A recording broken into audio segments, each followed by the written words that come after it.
السلام عليكم ورحمة الله وبركاته.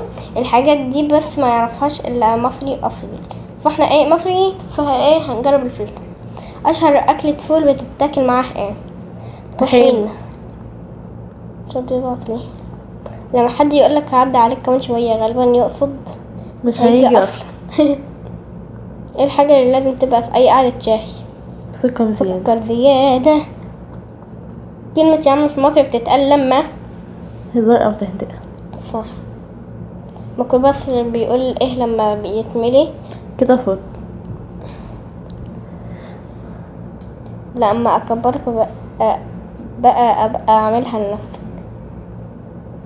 لما الكهرباء تقطع اول حاجة بتتقال وربنا الحاجة دي حتى احنا بنقولها نور قطع ولا عندي بس. لما حد يعزمك تقول ايه؟ كتر خيرك. كلمة تمام في مصر ممكن معناها كل اللي هو صح. اشهر حاجات كشري. كشري. لما حد يقول ابعتلي لو وصلت تقوله ايه؟ حاضر من عيني. لما حد يقول لك خليك راجل يقصد تبقى قوي وتستحمل. نتيجتك في الكويز دي انت مصري بنسبة 100%، مصري اصلي. السلام عليك، ده انت ابن بلد بجد.